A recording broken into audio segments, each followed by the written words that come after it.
volta, disciplina, teoria do direito.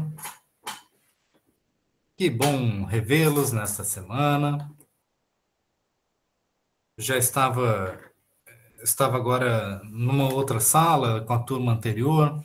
Essa foi uma aula que teve bastante participação, dúvidas, questões. Então, nessa turma, imagino que a gente também vai ter uma boa discussão sobre essa matéria, tá? A aula de hoje a gente vai falar sobre, de certa forma, dar continuidade, né? Uma discussão que a gente já vinha falando antes sobre justnaturalismo e justpositivismo, dando uma maior ênfase, né, na formação do justnaturalismo moderno. Tá? Quero introduzir para vocês um pouco da teoria de Thomas Hobbes e do contratualismo, né? O jusracionalismo, todos esses são temas da nossa aula. E então eu quero também dar o aviso para vocês de que nós já temos uma aula extra gravada sobre esse assunto, tá? Sobre Thomas Hobbes, que é o autor dessa semana, o Leviatã, a obra, que tem alguns capítulos selecionados, né? Não é um texto muito longo para vocês, e a formação do pensamento jurídico moderno, tá? A teoria do direito moderno, a partir do justnaturalismo, a partir do contratualismo. E essa aula está disponibilizada no YouTube, eu já coloquei o link para vocês no tópico dessa semana. É uma aula que eu gravei no semestre passado, mas ela ainda está bem atualizada, né, dentro daquilo que são os nossos estudos. Tá? Então, ao fazer a leitura do texto, aquilo ali é uma aula companheira, digamos assim, do texto, vocês vão poder utilizar. Um segundo anúncio é que hoje à tarde vai estar disponibilizado o primeiro questionário da disciplina, questionário que vai auxiliar o estudo de vocês e que tem uma característica especial porque eu utilizei em algumas das questões perguntas colocadas no fórum, tá? Pelos alunos, tanto da turma 1 quanto da turma 2. Então, vai ter uma conexão com alguma coisa que veio de vocês também, tá? A avaliação. Então, como eu falei, a avaliação é um instrumento de ajuda, de auxílio do estudo de vocês, tá? Destacando isso, eu quero que vocês também, nessa semana, já tenham definido qual que é o verbete que cada um de vocês vai utilizar, tá? Vai se propor a produzir. Peço que vocês não demorem mais, tá? Eu acho que essa semana é muito importante que todo mundo já tenha definido. Definido equipe, definido tema. Tá? Peço para que vocês escolham uma daquelas palavras, ou então alguma outra, pode estar fora, tá? Pode ser verbete repetido? Pode, tá? Não é proibido. Não estou aqui para proibir, mas seria melhor que não fosse repetido. Tá? Em especial, você tem que se questionar qual que é o verbete. Tá? Porque, assim, eu vi que algumas pessoas pegaram coisas como Estado, né? Palavras, assim, bem grandes, né? Não a palavra extensa, mas o tema. E eu quero sugerir para que vocês façam uma análise delimitada de cada verbete, tá? Então, pensem que o texto não vai ser muito comprido. O texto de um verbete nunca é muito extenso, mas ele precisa ser denso. É um texto de síntese. Então, vocês têm que ter um texto aprofundado, mesmo que não seja muito longo.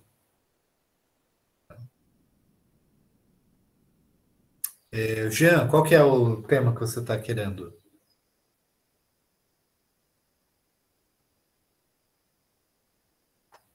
Pode falar aí, por favor. E a Laura também perguntou se pode ser fora da lista. Pode ser fora da lista, tá? Não tem problema. Peço para que mencione no fórum, ali naquela nossa aba de discussão. Tá? Casamento, né? Casamento é um tópico interessante. Fazer uma análise do casamento desde o do direito romano, na Idade Média, ou pode ser casamento em diversas culturas. Casamento dentro do nosso direito mais contemporâneo. Então, mesmo se duas equipes tiverem o mesmo verbete, você pode dar um enfoque diferente. Tá? Não tem problema. O que não pode faltar no verbete, tá? Pergunta importante. Referências bibliográficas ao final é muito importante, tá? Tem a quantidade de número de páginas sugeridas ali. Vocês vão ter que evitar citações diretas muito longas. Pode até fazer uma citação direta, mas não pode ser de uma página, meia página. Tem que tomar cuidado com isso. Pode utilizar citação indireta, pode utilizar citação direta preferencialmente mais curta. Não pode faltar, né, uma definição mais etimológica no começo e depois uma conexão com a teoria do direito. Tá?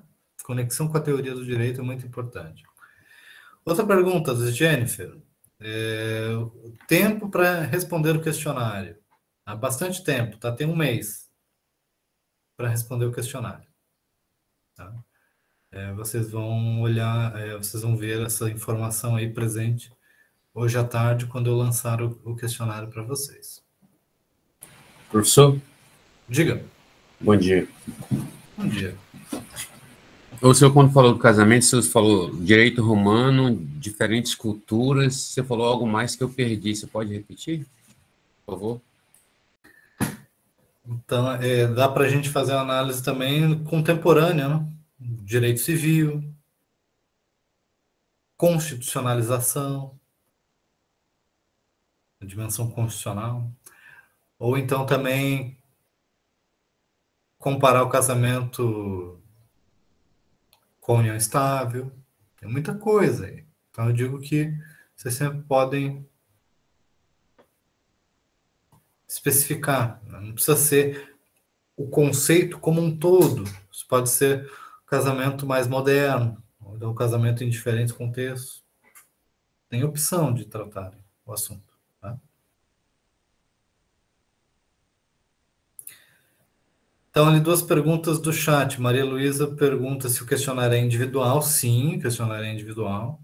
Tá? E a Vitória pergunta sobre as referências da disciplina. Tá?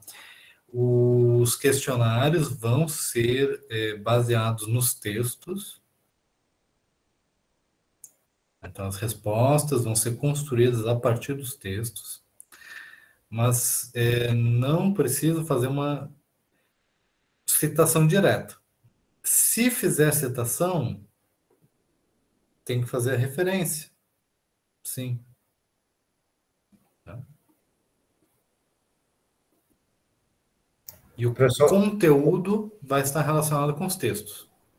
professor, quando for por exemplo, você vai botar a etimologia da palavra, você tem que botar a referência do dicionário? É assim? Como assim? Por exemplo, você vai botar uma definição da palavra, você vai tirar de algum dicionário, você tem que botar a referência do dicionário? Tem que botar, foi esse dicionário que fez... Você pode dizer assim, de acordo com o dicionário tal, né, justiça tem a raiz em jus, e jus no pensamento romano significava isso ou aquilo. Você deve se habituar a usar as referências, a fazer referências aonde você está afirmando. Tá? A gente não é obrigado a fazer referência em coisas que são conhecimento comum. Assim, a Segunda Guerra Mundial acabou em 1945, segundo o professor. Não. Isso é um conhecimento comum. Né? Então, algumas questões de etimologia você não precisa fazer referência. tá? Como eu falei, a justiça vem de jus, né? Não precisa. Porém, pode ser útil, dependendo de como que está a redação do seu texto. Tá?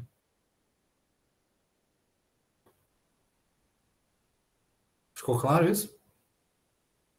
Ficou. Tá. Bom, aí novamente vem a pergunta se o verbete pode ser individual, né?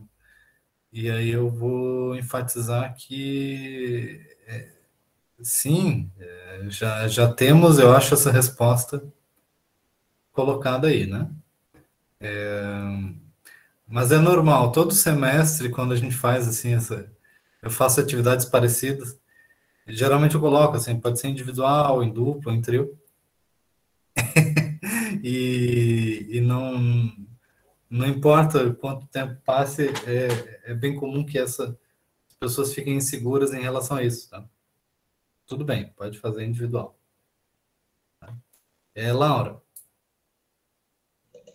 Oi, gente, bom dia. bom dia. Professor, dentre a lista dos verbetes que o senhor mandou pra gente, eu vi Islã. E aí eu fiquei curiosa, quer dizer, né? É um tema que eu gosto, enfim, né? Tenho bastante interesse há muito tempo.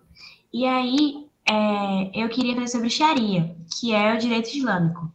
Uhum. Só que eu fiquei meio receosa porque, como se trata de leis religiosas, se caberia dentro da atividade. E aí eu quero saber se é possível fazer. Sim. Por exemplo, vejam só vocês, a gente está falando aqui sobre teorias dentro da teoria do direito, que envolvem discussão justnaturalista, né? Então, um aparato teórico baseado em concepções de direito natural, em concepções de justiça natural. Está falando em juspositivismo, né? Concepções do direito positivo, onde que se encaixa o direito positivo dentro de uma determinada teoria. Noções de lei, de validade, de interpretação. Tudo isso são assuntos da teoria do direito. Você consegue analisar, né, a Sharia, né, ou o direito islâmico de maneira geral, né, a partir desse tipo de questionamento, né, como é que funciona a interpretação, qual que é a concepção de lei, os fundamentos, as concepções de justiça, a conexão com a moral. Tudo isso que são temas de teoria do direito, você pode analisar dentro desse verbete. Inclusive, o fato de que não é uma única coisa, né, de que tem mudança histórica. Aí, não é a mesma coisa desde o início até hoje, não é a mesma coisa em todos os países. Né? Então, sim, tem como fazer uma incorporação desse verbete à discussão de teoria do direito. Existem juristas relevantes. Então, é um tema rico. Né? Não tenham medo, mas tenham coragem no sentido de que tem que daí meter a cara e tem que ter referências.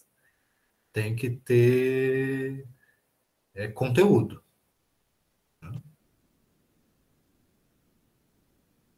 Mas é para isso que serve a nossa liberdade, né? Da gente escolher um tema, mas ao escolher o tema é se dedicar, né? Fazer uma coisa legal. Não sei se você ficou mais empolgado agora ou mais refratária à ideia. Eu acho que os dois, porque eu escolhi, na verdade eu não tinha escolhido, né? Eu tinha pensado sobre. E dentre os temas tinham vários verbetes nesse sentido, e eu fiquei receosa também, mas é aquela coisa. Tentar se desvincular de preconceitos o máximo possível e dar as caras para estudar e tentar fazer uma coisa interessante. Isso aí, legal. Lucas pergunta se a gente tem que alinhar o texto do verbete a alguma dessas teorias, tá? Não é que você tem que alinhar o texto do verbete é uma dessas teorias, uma coisa assim. Mas que você deve ser capaz de fazer uma leitura teórica do verbete, né? No contexto da nossa disciplina, teoria do direito. Você não precisa forçar a relação. Mas sempre quando houver a oportunidade de conectar o tema que você escolheu com os assuntos teóricos da nossa disciplina, é importante que se faça. Né? Julie perguntou se pode adicionar mídia ou só o trabalho e ponto. O que você quer dizer aí, Julie? Pode comentar para a gente? Tipo assim, professor, bom dia. Não dentro do trabalho, no caso. Seriam 2 arquivos, entendeu? Eu queria adicionar uma mídia, caso possa adicionar, mas caso não possa, tudo bem também. Pode. Lembrando que assim, a ideia nossa é fazer um texto que seja capaz de ser integrado a uma obra coletiva. Né? Então, cada um de vocês tem a contribuição do verbete, depois a gente organiza tudo num arquivo, numa página com todos esses verbetes, e aí vocês vão, lembrem-se disso, né? Vocês vão ter acesso ao texto dos demais, todo mundo vai poder ler o texto que você fez. Portanto, lembrem-se, é muito fácil detectar cópia, plágio, tá? Então não façam isso, que é feio. E quem fizer vai estar escrito ali, ó, plágio, copiado de site tal. Né?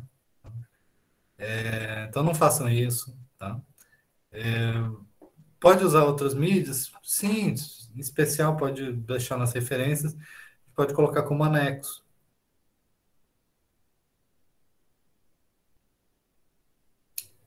Ó, usar de referência episódio de podcast, pode ser, né? Então você vai ter ali nas referências bibliográficas, tá? Outras mídias também são referências bibliográficas.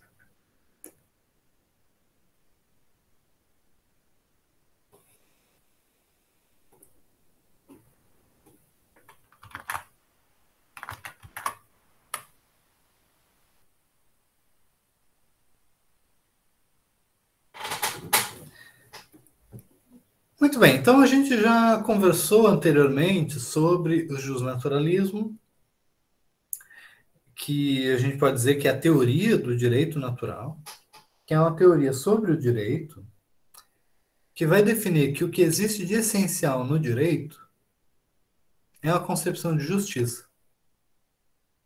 Então, o que caracteriza essencialmente o direito é a sua natureza, os seus valores. E que todo o direito ele deve estar fundamentado em certos valores de justiça. Então, esse é o tipo de teoria que vai atestar a existência de um direito natural, uma justiça, num sentido substantivo. Né? Justiça no sentido substantivo quer dizer que é uma justiça que se define na efetivação de valores, valores como a igualdade ou a liberdade, humanidade, princípios que vão servir como fundamentos do direito.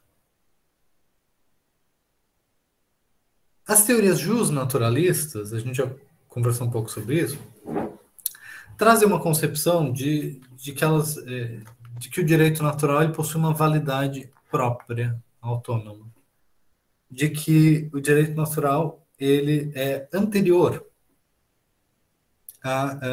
às instituições sociais, portanto ao direito positivo, e que ele possui uma superioridade perante esse tipo de direito. Então, as doutrinas do justnaturalismo geralmente antecipam uma possibilidade de conflito entre o direito natural e o direito positivo. Sendo que esses critérios da validade, da anterioridade, da superioridade servem para atestar o predomínio do direito natural sobre o direito positivo. Então, a ideia de que o verdadeiro direito é o direito natural, o direito justo, e que o direito positivo ele é apenas um instrumento social, que ele serve para a efetivação desse direito que é mais fundamental, que é o direito natural.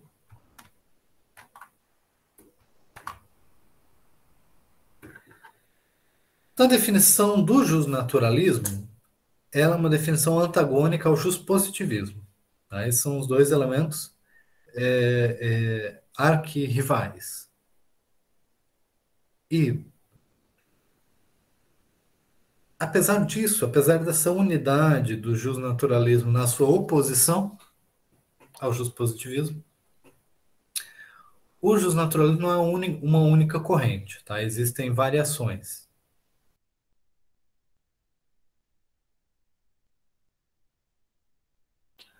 Então, por exemplo, existem versões do justnaturalismo que estão mais próximas da teologia, do pensamento religioso, da ideia de que as leis da natureza são leis estabelecidas por um Criador e que essas leis vão ser reveladas para as pessoas, elas são criadas por alguém, né, por uma divindade.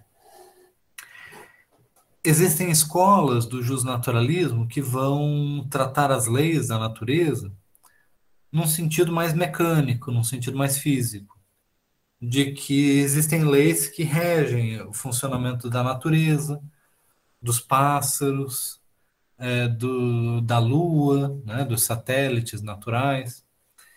E essas leis que regem o funcionamento do universo também vão reger o funcionamento dos seres humanos. Então, são leis que podem ser conhecidas pelo conhecimento da natureza.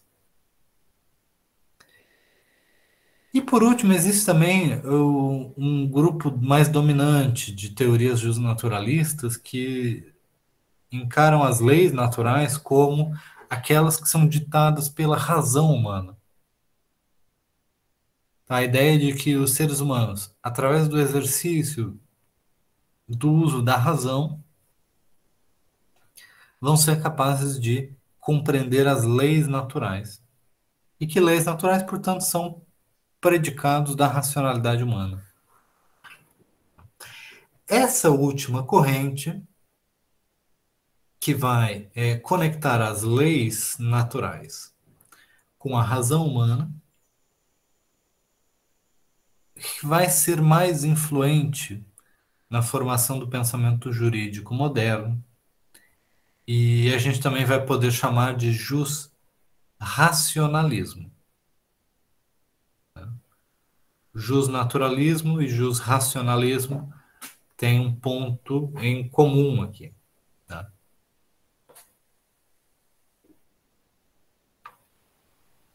A teoria de Hobbes, Thomas Hobbes, é uma teoria justnaturalista que se enquadra naquela última definição. Tá? A ideia é que os fundamentos do direito poderão ser encontrados a partir do uso estrito e metódico da razão humana.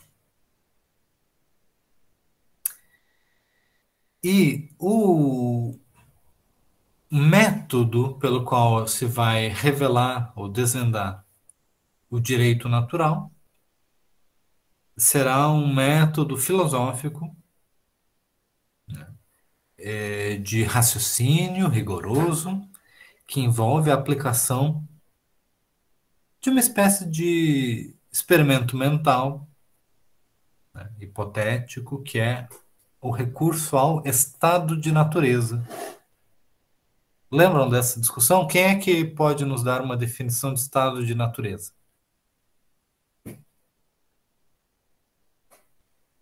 Isabelle, Beatriz, Laura, Matheus, vamos lá. Isabelle. O estado de natureza seria, para a maioria dos contratualistas, basicamente o estado anterior ao próprio estado, né? A própria Constituição do Estado enquanto instituição em si, quando os homens, abre aspas, se autogovernavam. E o que isso significa para o direito? Para o direito significa que não teria, pelo menos na leitura de Hobbes, uma instituição maior que coibisse as pessoas a fazerem alguma coisa, inclusive cumprir com os direitos dos outros, por exemplo. E o que significa para o direito o fato de que não existe uma garantia de cumprimento do direito? Qual que é a consequência disso? Uma insegurança jurídica.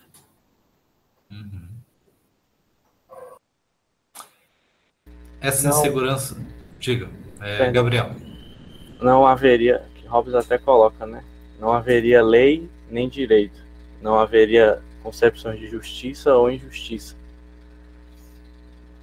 Não haveria também, posteriormente, uma ideia de coerção, de penalidade também. Então, isso significa dizer que as pessoas vivem numa paz absoluta porque não existe coerção? No caso de Hobbes, seria a guerra de todos os homens, nas palavras dele, né? Todos os homens contra todos os homens. Por que a ausência de coerção não nos leva à paz, mas nos leva à guerra? Porque, segundo Hobbes, todos os homens se achariam levemente melhores que os outros, e a partir do momento que não fossem reconhecidos pelos outros como levemente melhores, começariam uma rixa, e essa rixa ia acabar com as pessoas se matando. Hobbes fala, de fato, sobre certas tendências nos seres humanos, a autoapreciação, a defesa da honra, né? Mas o que isso quer dizer para o direito? As pessoas, elas têm um julgamento sobre o que elas acham que elas têm direito no estado de natureza? Ao que elas têm direito no estado de natureza? Segundo Hobbes, a vida e a tudo que elas conseguirem proteger.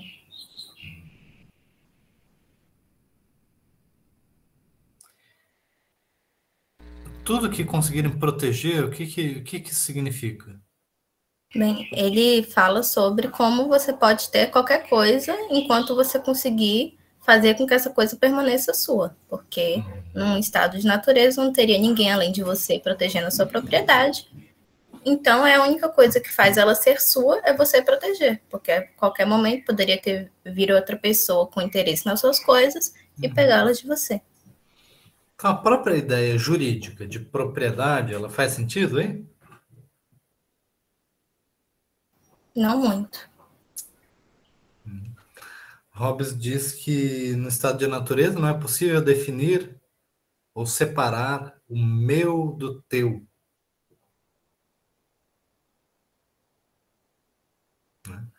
E de que cada um tendo direito à autopreservação, e esse é um direito natural, ele considera, mas também cada um sendo governado pelo seu próprio juízo das coisas. Se uma pessoa julga que tem direito a todas as coisas, não existe um impedimento legal. Então, nesse sentido, cada um, né, no estado de natureza, tem direito a todas as coisas e vai agir de forma a implementar, a defender o seu direito a todas as coisas, o que implica numa guerra de todos contra todos, ainda que não seja factual, é uma possibilidade lógica de guerra de todos contra todos, né? Quer dizer, pode ser que na prática as pessoas não estejam se matando, mas nada impede, logicamente, que as pessoas venham todas a se matar para defender os seus interesses, não é isso? Rafael. achei interessante, professor, quando ele, para justificar isso que você acabou de falar, ele fala que os vínculos das palavras são demasiado fracos para refrear a ambição, a avareza e a cólera a outras paixões dos homens, se não houver o medo de algum poder coercitivo. Então, eu vi que nesse momento ele legitima o Estado, sendo ele monárquico, né, soberano, como garantidor, principalmente da propriedade. Hobbes, ele trata a propriedade como sendo fundamental para uma construção em sociedade, né? Por que você diz isso?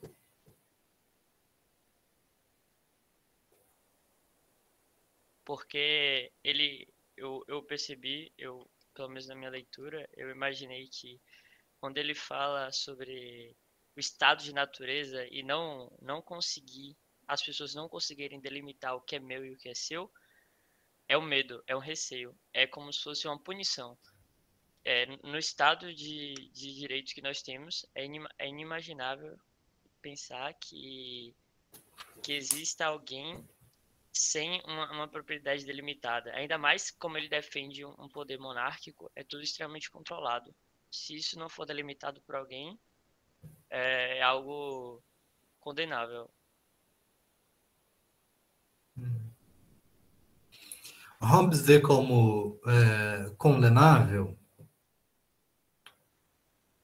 um tipo específico de raciocínio que ele vê em seus contemporâneos, que é a ideia, talvez a gente veja também em alguns dos nossos contemporâneos, a ideia de que o retorno ao estado de natureza, a guerra de todos contra todos, pode ser desejável para alterar as coisas.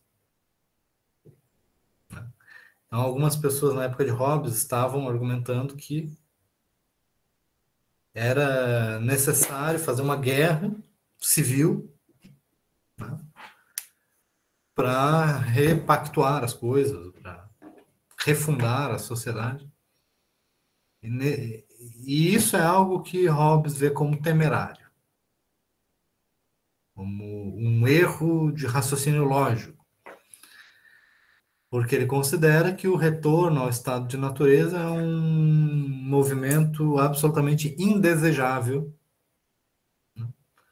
Porque mesmo aqueles que se acham mais fortes, mais poderosos, eles estão sendo ignorantes, eles não estão percebendo que os seres humanos, naturalmente, eles não são diferentes. Nenhum ser humano é mais poderoso do que o outro. Não importa o quanto que um seja maior, mais forte, mais atlético, ele não é superior a todos os demais seres humanos. A condição natural dos seres humanos é de igualdade, e de cada um podendo exercer o raciocínio, o juízo próprio. Sem uma autoridade em comum, os iguais vão estar potencialmente num conflito irremediável. Esse é o raciocínio de Hobbes. Diga. Professor, bom dia. Francisco, professor. Ok, tá me ouvindo, professor? Pode falar. Sobre essa última fala, essa fala do senhor aí, que eu li esse trecho e ele, quando ele fala que todos os homens são iguais, tal, ele faz a referência sobre a força corporal, que os homens eles são iguais, até o mais fraco tem força suficiente para matar, mas aí a estratégia que ele usa, que o mais fraco pode vencer o mais forte, é através do jogo dos estratagemas dele se aliar com o mais, se aliando com outro, ou tramando com a outra pessoa, ou pegando o outro assim, através de uma falsidade, uma armadilha. Quando ele usa essas estratégias, ele está para além do corpo, ele está usando a mente, né? Então, somente a mente como estratégia. Isso aí, por esse prisma dele usar a mente como estratégia, isso já não coloca o ser humano na condição de diferente dos outros, porque a mentalidade são diferentes através do conhecimento, acesso aos conhecimentos de cada um. A maneira da gente ver as coisas é diferente de um do outro. O conhecimento é poder. Para a filosofia de Hobbes, é um pressuposto muito importante a compreensão de que quaisquer diferenças reais que existam entre o João, o José, a Maria, as pessoas de verdade, quaisquer diferenças verdadeiras que existem entre um e outro não são relevantes para o argumento. Então, o jusracionalismo, ele parte do pressuposto de que a generalidade das pessoas, quer dizer, o gênero humano, ele é capaz de raciocínio. Igualmente. Pode ser uma pessoa mais esperta do que a outra, uma pessoa estudou mais, outra menos, mas isso ele vai considerar irrelevante. Quer dizer que é da essência do ser humano tal característica, o exercício do raciocínio, da inteligência. Assim como a gente pode dizer assim, todos os seres humanos são animais bípedes. Você discorda dessa afirmação, que os seres humanos são animais bípedes? Não, professor. Não, porque... Tão somente bípedes? Só? Eu posso resolver andar de 4. E aí? E ao resolver andar de 4, ou a perder uma perna num acidente, ou a ter uma má formação, né, genética, você altera a natureza humana? Não, isso não é deixar de ser homem, de ser um ser humano. Não, mas sim, exato, mas eu também perguntei num outro sentido. Você altera a natureza humana dos seres humanos serem bípedes, né? É porque, assim, quando eu li isso aí, eu estava vendo que, como o senhor falou, que a questão tão somente do ser humano, na questão da sua essência, eu não tinha olhado as outras variáveis, de que, para mim, seria importante, exemplo, um acesso ao conhecimento, o acesso à cultura, eu vejo, lógico, que isso faz diferença, mas para ele não. Por isso que estava tendo essa confusão. Isso. Por quê? Porque Hobbes não está analisando casos reais. E algumas das disposições do estado de natureza e tal não são tão realistas assim. Elas são parte de uma aplicação de um método filosófico de abstração. Então, quer dizer, eu não vou olhar para todos os seres humanos e contar as perninhas deles e ver se eles são bípedes ou não. Eu vou tentar abstrair, tentar definir uma coisa que serve para o gênero. Né? Não, foi não, um minuto só. Tá bom. Então é isso. Tá? Matheus. Só para adicionar um ponto, é que, pelo que eu entendi, ele também fala que todos os homens são parecidos sobre o espírito. E pela minha interpretação, espírito também significaria inteligência. Então, pelo que eu entendi, ele falou que todos os homens são, de certa forma, parecidos fisicamente e intelectualmente. Então, não existe um homem que seja tão mais forte que o outro, que ele no caso, não tem um cara que seja tão mais fraco que o outro, que seja incapaz de matar o outro, tá? Então, essa igualdade que gera a guerra, porque todos têm as mesmas aspirações, já que eles têm a mesma capacidade, em certo ponto. Isso. Potencialmente, né? Então, o que ele está dizendo é mais importante o que ele está negando do que ele está afirmando. Mas isso a gente só pega pelo contexto. Né? Porque o que é o considerado o senso comum, o óbvio, na época que Hobbes está escrevendo? É óbvio que as pessoas que têm origem nobre são superiores que as demais. É óbvio que os reis, eles são descendentes de uma linhagem dinástica de seres superiores, que vem lá desde Adão e Eva. Entendeu? É óbvio que umas pessoas nasceram para mandar e outras pessoas nasceram para obedecer. Tudo isso é considerado óbvio. E ao aplicar esse método de raciocínio filosófico, ele está negando tudo isso. É isso que é importante. Quer dizer, isso é bem importante para entender o que Hobbes está fazendo. Ele está propondo uma nova forma de articular as relações jurídicas em sociedade. Não com base na tradição. Não com base na desigualdade historicamente construída. mas com base em pressupostos racionais, digamos assim, que ele interpreta como racionais, para servirem de fundamentos para a sociedade. Isabelle. Professor, bom dia. Acho que o que me deixou angustiada em Hobbes é que enquanto a gente está lendo ele, a gente está claramente vendo que o objetivo dele, sabe aquele negócio de manipulação?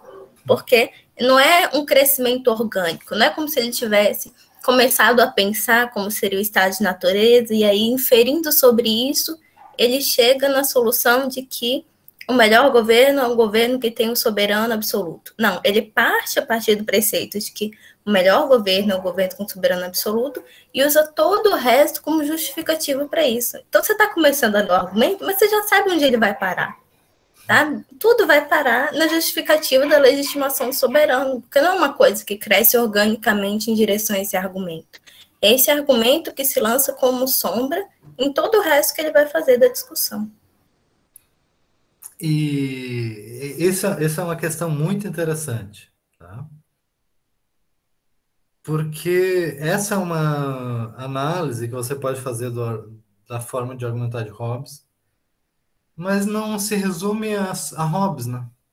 Talvez outras pessoas também você pode aplicar a mesma análise, né? De que um jurista, um advogado, numa questão judicial, ele quer um objetivo. Então, a partir desse objetivo, ele vai construir uma defesa jurídica do seu cliente. Isso faz com que a defesa jurídica do seu cliente seja inválida porque ele tinha um determinado objetivo? Ou só são válidos argumentos que são criados a partir de uma dedicação abstrata e voluntária de se conhecer a verdade? Não, mas dentro das ciências, acho que é importante essa dedicação abstrata, né? Por exemplo, na pesquisa.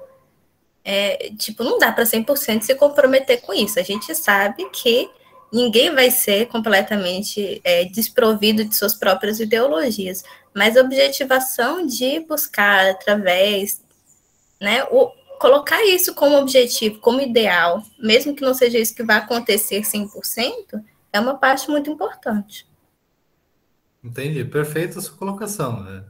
É um tipo de preocupação que envolve até uma reflexão ética sobre o papel da argumentação, da ciência, né? Da filosofia. O que eu estou destacando tem alguns outros sentidos. Primeiro, de que, ainda assim, ainda que a gente possa dizer isso, que Hobbes tinha essa visão clara, né, sobre o assunto, existem certos limites. Por exemplo, ele se vê obrigado a concluir pelo seu próprio raciocínio de que uma república seria igualmente legítima a uma monarquia. E de que uma assembleia, como uma assembleia soberana, seria igualmente legítima a um monarca soberano.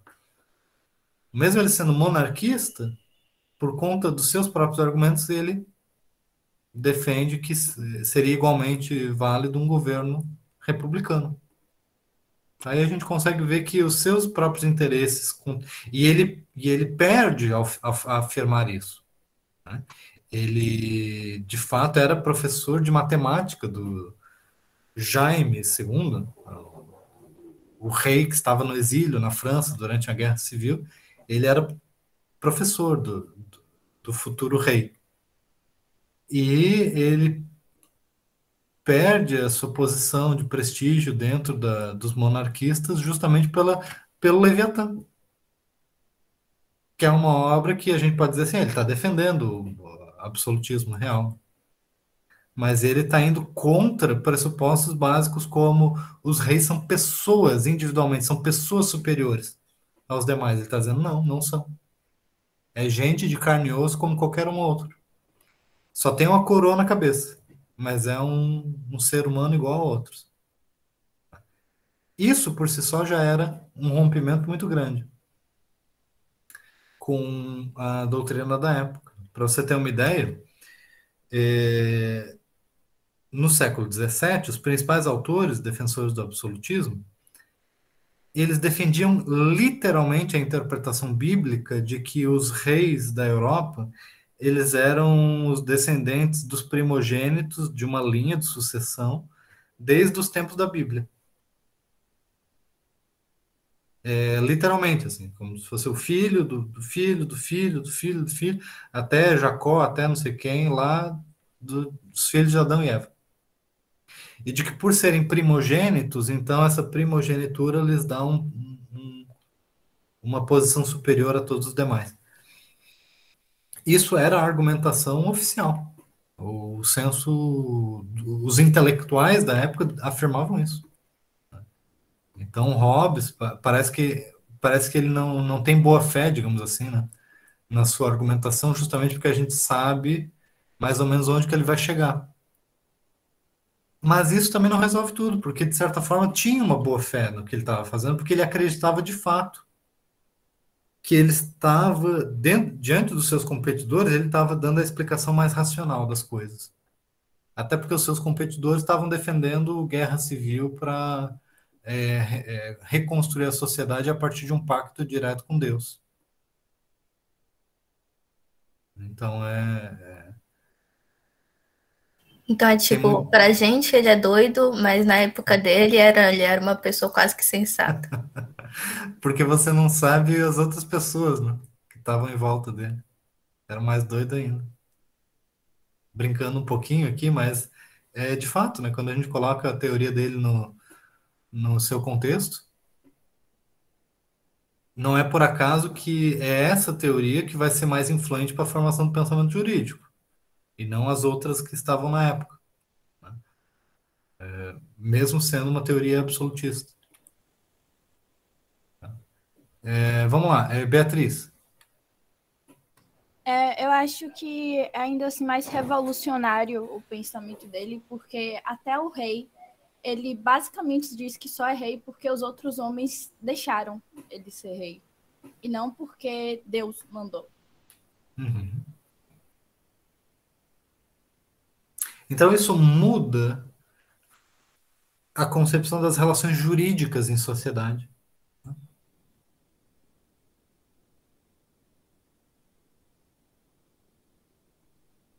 E aí a própria soberania ela vai decorrer de uma outra concepção, não do poder pessoal. Então Hobbes ele está criando uma teoria, vejam vocês, impessoal do poder, né? E isso é absolutamente fundamental para se pensar o direito público moderno, o Estado, né? Porque o Estado é uma figura impessoal, né? Uma pessoa jurídica. Então, se vocês observarem outras formações de Estado, até mesmo na Inglaterra, naquele período, na Escócia, as coisas dependiam da pessoa física, né? Então, um rei, ele herdava um reino, às vezes a partir de um casamento, a partir de como dote, uma esposa trazia um ducado. Então, se vocês olharem ali a formação de alguns estados na Europa, o Império Habsburgo, que se chama assim, né? Tem uma família que vai se casando com várias outras famílias e casando entre si, ficando cada vez mais esquisita, cara, porque problemas genéticos, né, de casamento próximos, familiares, e pessoalmente vai angariando um monte de territórios. Então a formação daquele estado é absolutamente pessoal, porque depende das dinastias, das famílias, das pessoas que se casam entre si para consolidar o poder. E é assim que certos elementos tradicionais se desfalecem na Primeira Guerra Mundial, o Império Austro-Húngaro, ele implode, né? Vira Áustria, Hungria, Croácia, né? Todos aqueles, Eslovênia, os paísezinhos, porque era um Estado construído na base de relações pessoais. Não era um Estado impessoal nesse sentido. Como é o Brasil, por exemplo, né? Um Estado que independe das pessoas que ocupam a posição de governo, né? Aquele que exerce uma função de chefe de Estado, ele não pode doar um pedaço do Brasil para outra pessoa, né? Porque o Estado é uma instituição impessoal. Rafael. Um ponto que eu achei interessante sobre essa questão de justiça, professor, foi o conceito que ele deu de justiça como a vontade constante de dar a cada um que é seu. Então, se no estado de natureza não tem uma noção de propriedade, não pode haver injustiça. E essa consolidação de justiça é o pacto anterior. Então, se os homens têm direito a todas as coisas, as ações não podem ser injustas. E aí fica refém à condição de simples natureza, que é essa questão da guerra, né? Isso. Mas veja a elegância do argumento de Hobbes, porque o pressuposto nessa discussão está o seguinte, que desde a antiguidade, o justnaturalismo ele se preocupava em dar uma definição natural de justiça. E Aristóteles, que era o autor assim, mais influente até esse ponto, e Hobbes ele está confrontando a tradição aristotélica nesse sentido, era Aristóteles um desses representantes do pensamento de que a justiça natural é dar a cada um o que é seu. E Hobbes está dizendo assim, que isso não faz sentido. Ele está dizendo assim, não tem como, num estado de natureza, definir o que é de cada um. Portanto, esse conceito é um lixo, pode jogar fora. Ele não está falando isso com essas palavras, né? Mas ele está dizendo que essa concepção aristotélica não serve para nada, porque ela não passa no teste. Qual que é o teste? É esse experimento mental que é o estado de natureza. É pensar, e se não houver instituição nenhuma? E se não houver governo? E se não houver tradição? E se não houver instituições sociais? O que a gente tem? A gente tem a natureza humana. A natureza humana vai ser essa capacidade de cálculo racional. Tá? Essa capacidade de raciocínio. E dessa capacidade de raciocínio, todo ser humano deve ser capaz de perceber que o estado de natureza é uma condição miserável. De que se você quer defender a sua própria vida, ao invés de ficar matando todas as pessoas em volta, o melhor que você pode fazer é tentar, junto com todos os demais, estabelecer um pacto, um contrato. Só que você também, sendo uma pessoa racional, você vai concluir que não adianta fazer um pacto se esse pacto for voluntário. Esse pacto ele precisa ser coercitivo. Só que você também, sendo uma pessoa racional, você percebe que todo mundo, sendo igual a todos os demais, não tem como uma pessoa impor o pacto para os demais. Todos, ao mesmo tempo, são obrigados a criar uma terceira pessoa, uma pessoa jurídica, pessoa fictícia. Que aí sim vai ser diferente. Não vai ser igual mais. Agora vai ser diferente. Mas essa diferença vai ser uma diferença artificial, juridicamente criada pelo pacto. E essa pessoa vai ser o Estado, o soberano. É a partir da criação do Estado, do soberano, pelo pacto social, que as pessoas vão conseguir sair do estado de natureza. E é a partir daí, a partir dos pactos estabelecidos na formação da sociedade, que vai começar a fazer sentido aquela ideia do meu e do teu, de dar a cada um o que é seu e tudo mais, mas não pelo seu próprio mérito, mas pelo pacto. Então, por isso que o fundamento da justiça na sociedade vai ser o pacto. Tá certo? Então, Maria Luísa. Professor, a quem Hobbes se refere quando ele fala todos os homens? Porque hoje em dia a gente tem uma concepção, todos os homens, eu estava aqui pensando, mulher, todos da sociedade, enfim, a quem ele se referia? É um ponto importante. Você entendeu mais ou menos o que eu queria dizer quando eu estava dizendo assim, ó, os seres humanos são bípedes. Sim. A quem que eu estou me referindo? A raça humana. O que é a raça humana?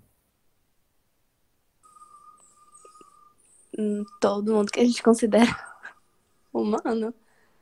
Com as mesmas características, assim, as mesmas não, mas a gente enumera algumas características e atribui o nome raça humana às pessoas que têm aquelas características. A gente até poderia dar uma resposta assim de espécie, né? A espécie, Homo sapiens, né? Que é diferente de outras espécies ou coisa assim. Mas a filosofia racionalista aqui, ela está trabalhando com uma generalidade. Então, o gênero humano tem tais características. Né? A capacidade de raciocínio, tais e tais e tais capacidades. Então, todas as características que Hobbes está falando é do gênero humano. Tá? Então, é um número indeterminado de pessoas. É a maioria, é quase todo mundo, é todo mundo. Não importa, é o gênero humano. Então, pode ser que em um determinado lugar a maioria das pessoas não saiba falar. Tem alguma coisa, um problema. Mas é do gênero humano a capacidade de falar. A capacidade da linguagem, né? Eu quero dizer. Então, uma coisa não impede a outra, né? Então, quando você está falando de definições gerais, esse é um método filosófico. Não está falando não está individualizando. Entendi, eu queria mesmo era saber. Então, nesse gênero humano, as mulheres estão incluídas perfeitamente. Entendi. Não há diferença, e isso é muito, muito radical para a época de Hobbes, entre o empregado que está passando pano no chão da casa e o aristocrata que está vestido com uma fantasia exuberante e pisando na cabeça do servo, do empregado. Não existe nenhuma diferença fundamental entre aquele que, pelo uso da força, da violência, da história e tal, conquistou outras pessoas e as subjugou e agora as colocou numa posição de escravidão, e as pessoas que estão nessa condição. Isso tudo é legítimo, né? Porque se todo mundo tem a mesma capacidade na ideia dele, qualquer um poderia chegar a qualquer lugar, então quem chegou é legítimo e quem, por exemplo, virou escravo, ok também, porque ele tem capacidade também de ser um senhor de escravos, mas ele não foi. Bom, aí a gente já vai ter que fazer uma outra pergunta, que é o que faz uma relação jurídica ser legítima? E a teoria de Hobbes, ela é dedicada a isso também. Você já consegue inferir para onde que a teoria dele vai? O que faz uma relação jurídica ser legítima? Ou justa? Alguém manda e alguém obedece. Então, alguém manda porque é mais poderoso? Manda porque é superior a outro? Manda porque a sociedade deixa. Algumas pessoas deixaram que outros ocupassem locais de poder, locais de mandar, e outras pessoas obedecer. Essa é a teoria da aquiescência, que o poder vem da aceitação.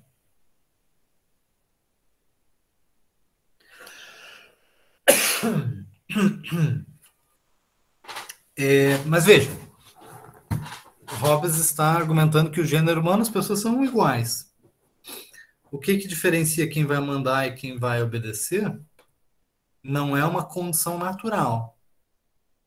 E também não é uma condição factual. Não é porque um, de fato, subjugou o outro. Vai decorrer sempre, e aí veja por que a gente chama isso de contratualismo. Destaquem isso no caderno, nas anotações de vocês, né? Porque a definição de justiça, porque a concepção de legitimidade, ela vai ser decorrente de um pacto, ou de um contrato, sempre. Contrato que institui um governo, o contrato que estabelece uma sociedade, é o contrato que estabelece o direito em sociedade. Antes da existência de um pacto, não é possível definir o que é justo ou injusto, na teoria de Hobbes. Então, aquilo que a gente estava falando antes sobre senhor, escravo, para a teoria de Hobbes, não tem a ver com a factualidade de que alguma pessoa dominou a outra, tem a ver com a existência ou não, algo só pode ser legítimo ou ilegítimo se a gente estiver considerando uma relação pactual, contrato. Então é por essa ótica que a gente tem que analisar a situação. Tipo escravidão por dívida. Às vezes as duas partes aceitam, né? E o que seria necessário para que isso ocorresse? Dá para imaginar a escravidão por dívida no estado de natureza? Não, porque todo mundo acha que tem direito a tudo, inclusive a liberdade. Então, por que eu vou me submeter ao outro? Uhum. Quem vai me obrigar a isso? Quem vai impor? Tenho liberdade, Isso. eu posso fazer o que eu quiser. Mas é ótimo, você tocou exatamente a resposta certa. Agora, segundo ponto. A partir da existência de um governo instituído, né, do Pacto Social, aí, depois disso, pode haver relações de escravidão?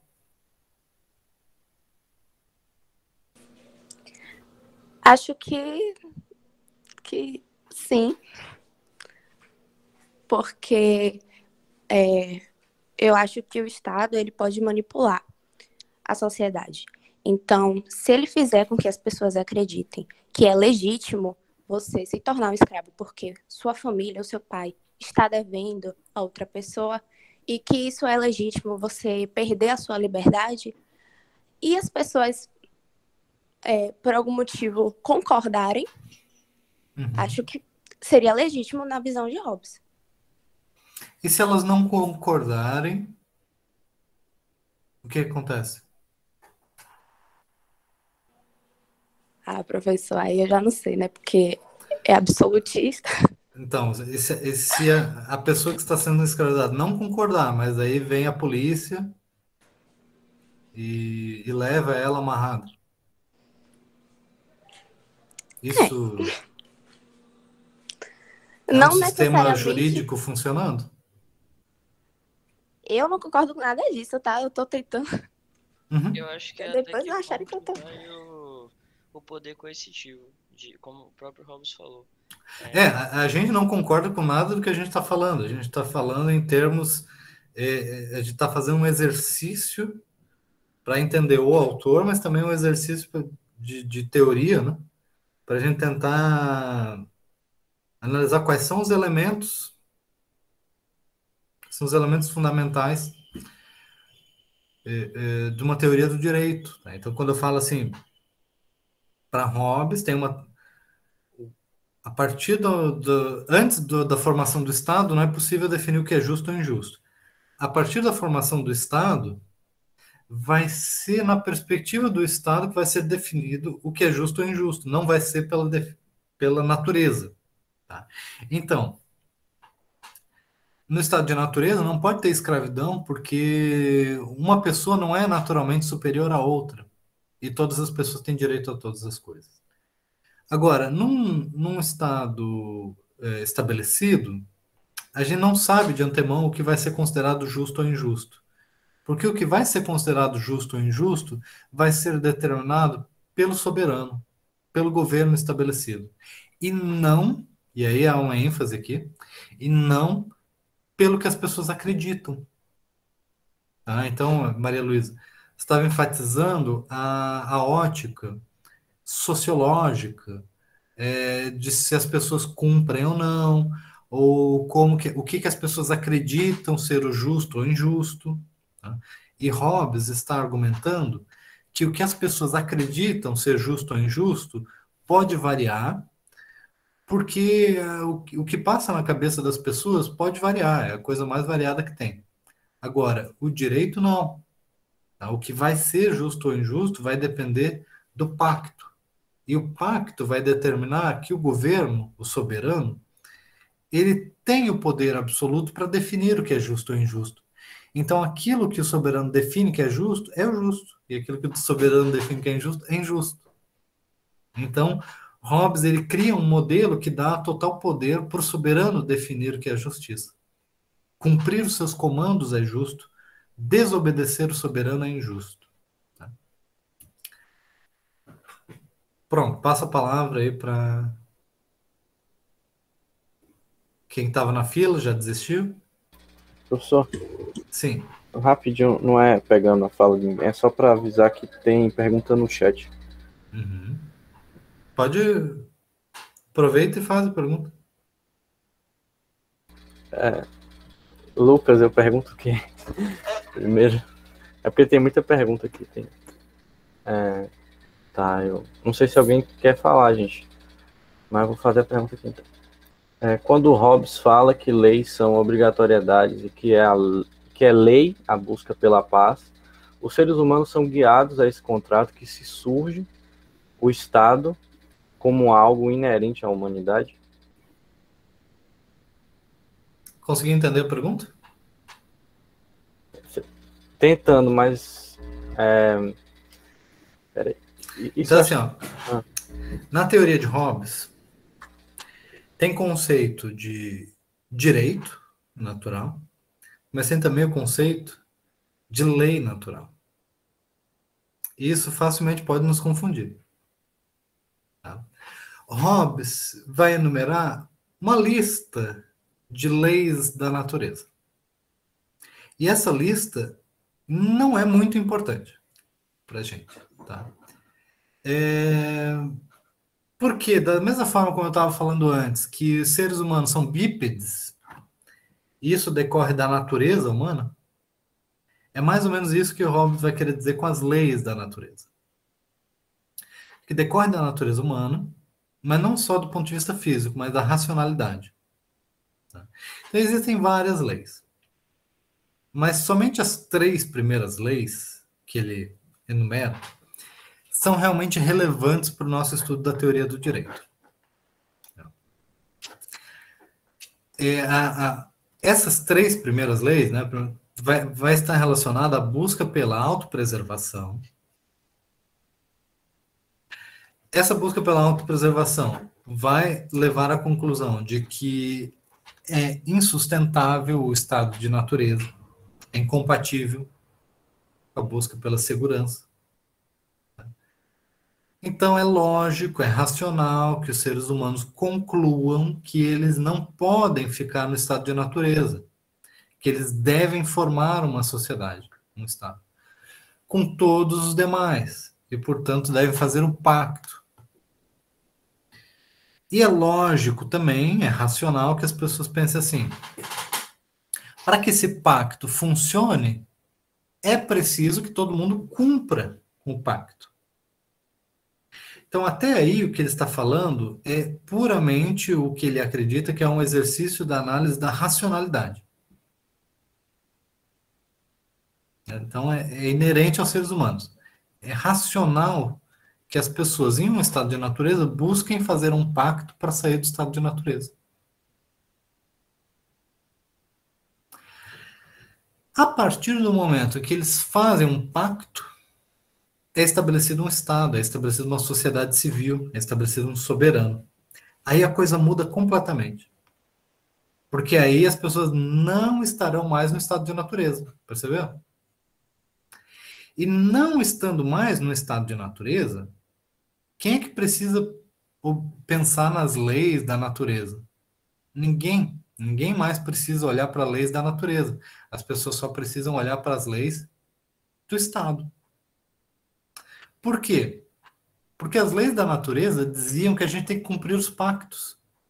E tem um pacto que formou a sociedade, que determina que a gente tem que obedecer o soberano. Então, se o soberano diz para você fazer isso ou aquilo,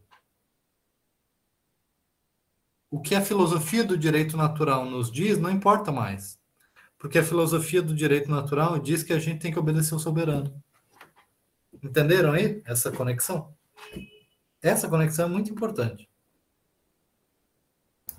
Professor, fiquei com uma dúvida. Eu não sei se eu interpretei errado ou se ele foi, ou se o que eu entendi foi um pouco contraditório, porque ele fala que todo homem deve se esforçar pela paz e, caso não consiga, pode procurar usar todas as ajudas e vantagens da guerra.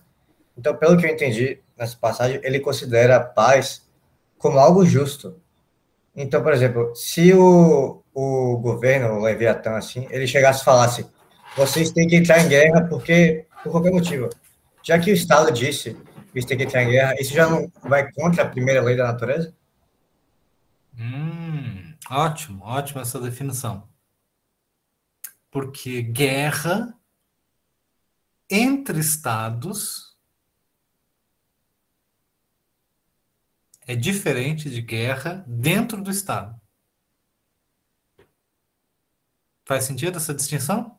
Mas você ainda está sem paz, não?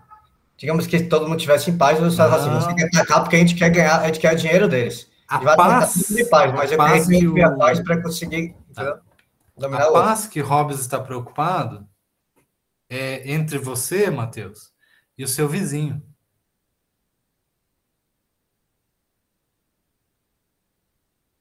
Entende o que eu quero dizer? Entendi. Se o Brasil estiver em guerra com outro país, provavelmente o sentimento de companheirismo de você com seu vizinho vai aumentar em vez de diminuir.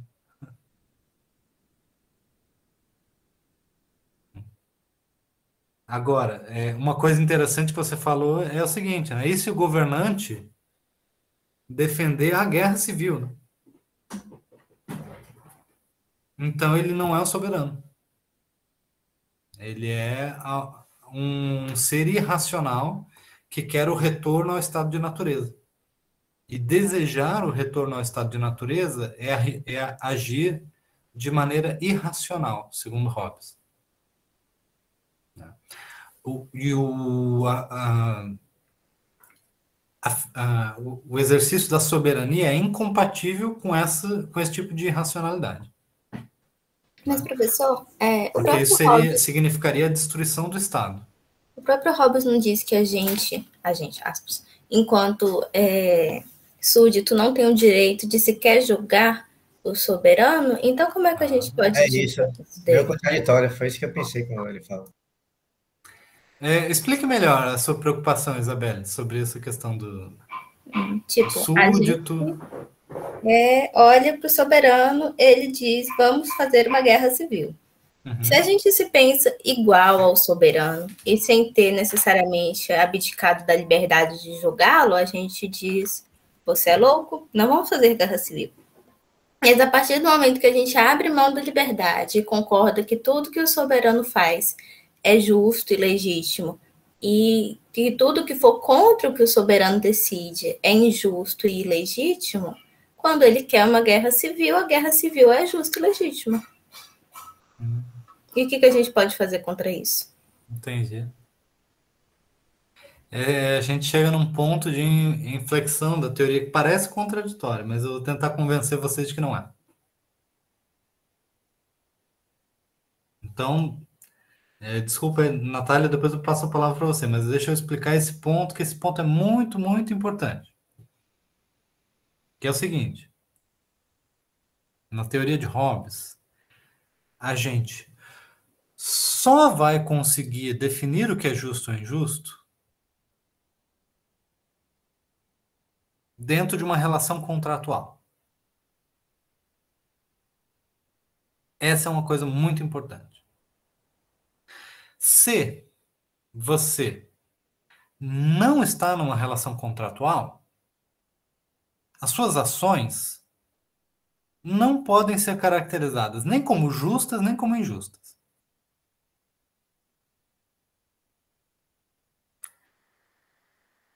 Essas são duas coisas muito importantes. Duas coisas da mesma maneira. Até aí vocês entendem? Você entendeu, Isabelle? Entendeu, Matheus? Uhum. Tá tranquilo? É que, tá, até agora parece que tá tranquilo, mas espera aí, me aguarde. Agora vamos para um outro ponto, que é o seguinte. Não existe uma relação pactual dos súditos com o soberano.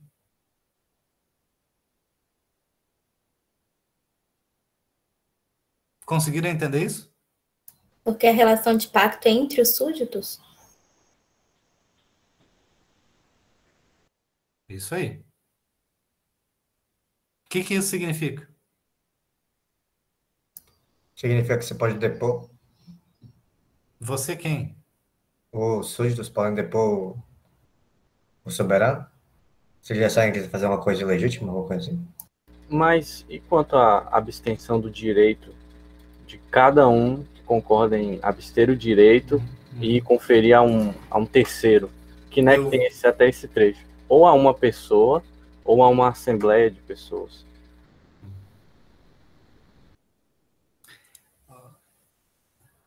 Até Lucas, agora eu vi aqui no chat, comentou assim, guerra civil é quebrar o contrato. Tá? Então, quando o Mateus pergunta, você pode depor o soberano? A palavra poder aqui, ela é uma palavra que nos atrapalha. Porque a gente não está falando se você pode ou não pode fazer alguma coisa. Não é uma questão de análise do factual. Né? A gente não está estudando os fatos. A gente está estudando a teoria. Então, não perguntem se você pode ou não fazer uma coisa. Especifiquem melhor a questão. No caso, seria se você deve ou não? Ou se é legítimo o súdito deslegitimar o próprio soberano. Tá. Então, assim, é legítimo, ou é justo, ou está de acordo com o direito depor o soberano? Quer dizer, que você pode matar uma pessoa que tem uma coroa na cabeça, isso é um fato, você pode. Mas você pode fazer isso e dizer que é legítimo? Essa que é a questão verdadeira. Né? Você pode fazer isso e dizer que está fazendo isso por conta da justiça? Ou por conta do direito? Essa é a questão que o Hobbes está enfrentando. E qual que é a resposta?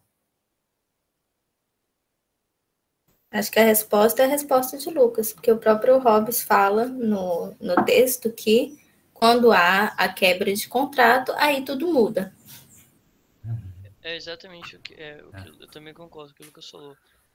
A guerra civil é a quebra do contrato, porque o contrato é justamente a pluralidade de votos a uma só vontade, que é uma forma social de estabelecer, de certa forma, harmonia. Esse soberano, ele garante certas seguranças. A partir do momento que existe uma guerra civil, essas seguranças são quebradas, o contrato é quebrado. Então, talvez ele possa seja legítimo essa destituição.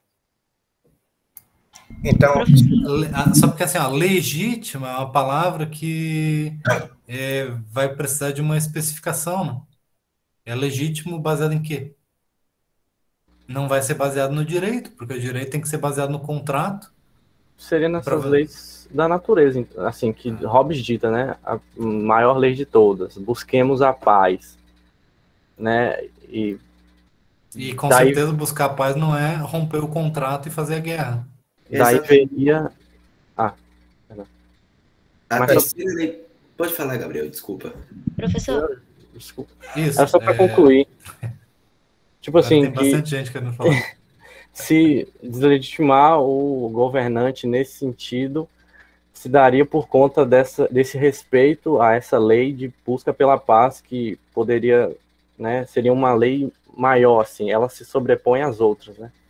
Então, nesse caso específico, seria legítimo deslegitimar, mesmo que deslegitimar não seja legítimo. Tá, eu vou dar uma resposta concreta aqui, tá? Não.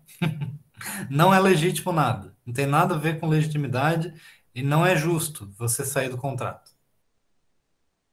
Porém, isso não quer dizer que você não possa sair do contrato. Tá? Qualquer um pode sair do contrato e pode declarar guerra a todos os demais. O que ele faz? Ele retorna ao estado de natureza. E aí pode fazer um novo contrato. Tá? Não tem impedimento em relação a isso. Ele não pode dizer que está fazendo isso com base na justiça. Esse é o ponto. Tá? Professor, então, só para arrematar. Professor? Espera aí, rápido. Então, se, por exemplo, o soberano ele quebra o contrato social dentre as pessoas, por exemplo, ele vai criar essa guerra civil. Então, no momento que ele quebra o contrato social, tá, entre os indivíduos, ele deixa de ser soberano? Não. Não? O soberano não está submetido a nenhum contrato. Tá? Natália. É isso.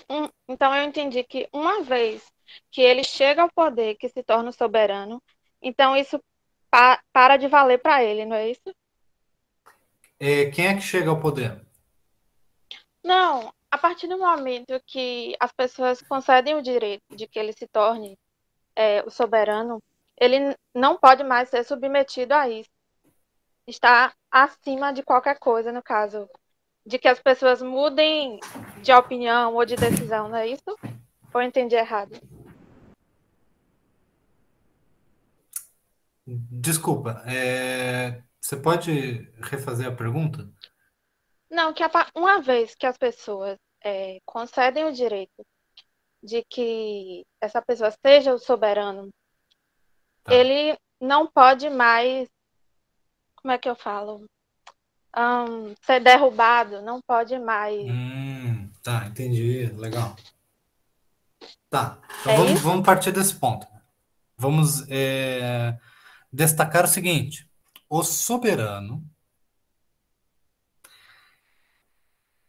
Quem já viu a capa do livro O Leviatã, de Thomas Hobbes? Geralmente, a capa é uma imagem de um homem, assim, meio caricatura, com uma espada, com um cetro na mão. E aí, se você observa bem, esse homem, ele é formado, essa imagem, assim, é formada por um monte de homenzinhos, assim, pessoazinhas no corpo. Não sei se alguém já viu essa imagem, essa capa. Mas Sim, essa sim. imagem está desde o início da publicação do texto. E essa imagem ela é muito didática para explicar com muita ênfase o que Hobbes quer dizer com soberano. Hobbes está dizendo que o soberano não é uma pessoa de verdade. O soberano não é um ser humano. Que você pode matar. Então, o soberano é tipo o cargo de presidente? Ele só vai ser substituído com Com a o passar do diferença tempo. que o... É uma ocupação, no caso. Com a diferença que o cargo de presidente nas repúblicas constitucionais não é um cargo de soberania. Porque nas repúblicas constitucionais não existe soberano. Mas isso a gente já vai falar depois. Então a gente não fala Deve ser uma abstração. do soberano, mas da pessoa que está lá que a gente destituiria, no caso, então. Aquela pessoa é um ator. Vocês já ouviram falar de situações em que um ator faz uma novela, faz um vilão numa novela, e aí ele sai na rua e ele é agredido? Já ouviram uma história assim? Sim. Isso já Também. aconteceu no Brasil, mais de uma vez, inclusive com consequências graves. A pessoa trabalha como ator, né? Ele vai, faz a novela, aí ele sai na rua e ele é agredido por uma pessoa que tem ódio daquele personagem. Consegue imaginar isso, não? Para Hobbes, isso não é uma analogia, não é uma brincadeira, ele fala isso expressamente. Aquela pessoa com uma fantasia, com uma capa, com uma coroa na cabeça, aquela pessoa é um ator. Tá entendendo?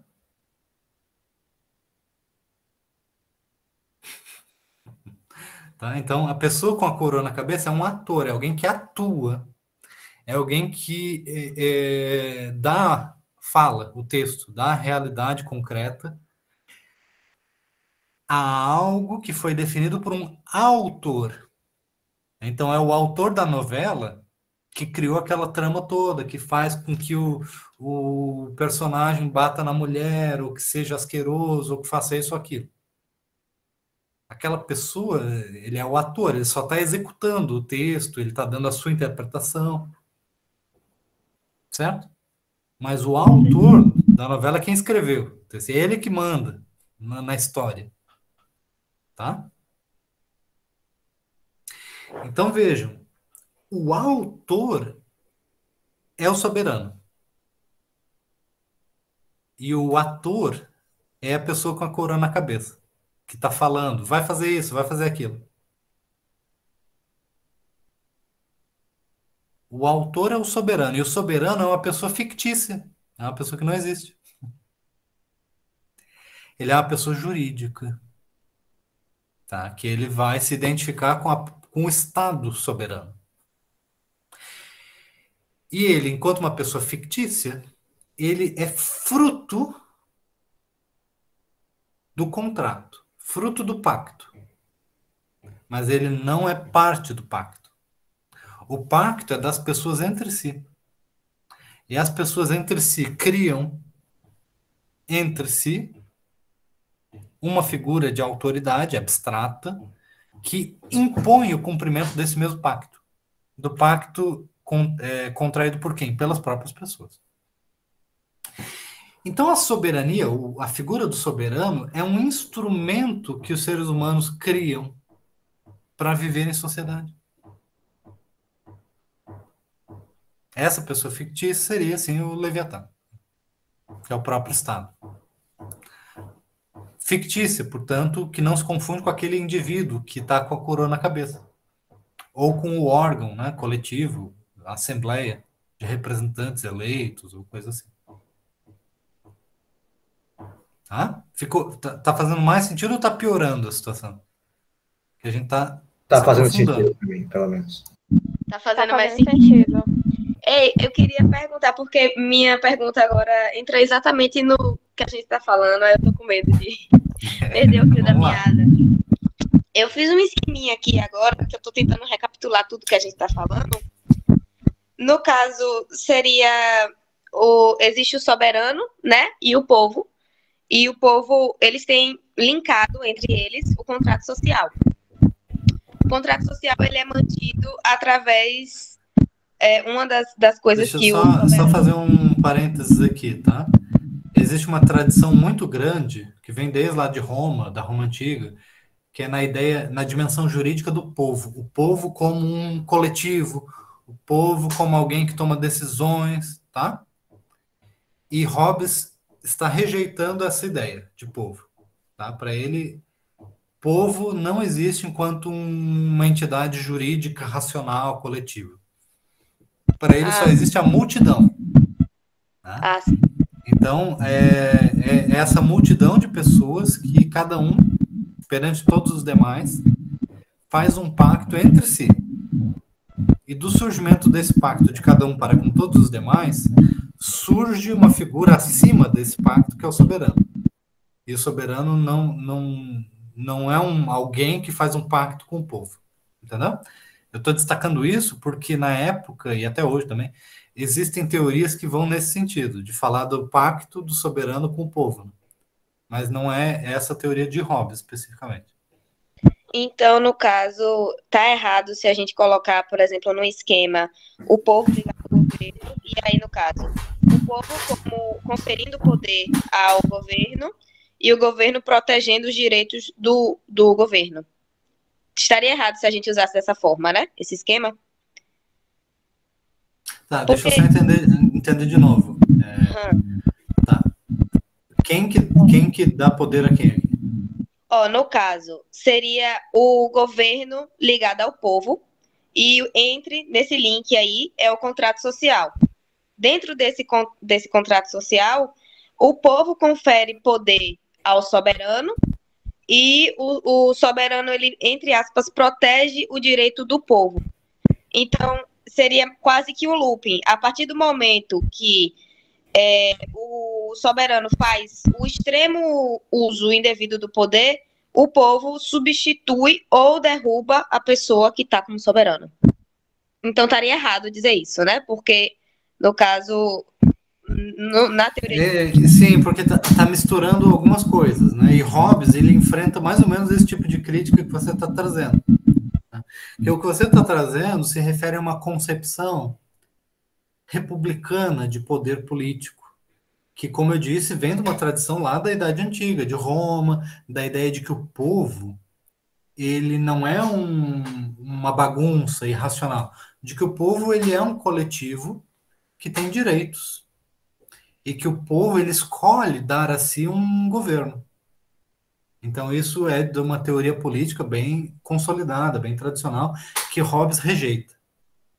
Então, Hobbes vai ser acusado, principalmente pelos seus críticos, de ser um individualista, porque ele pensa o ser humano isoladamente, no pacto social, não a partir de uma coletividade, de um povo.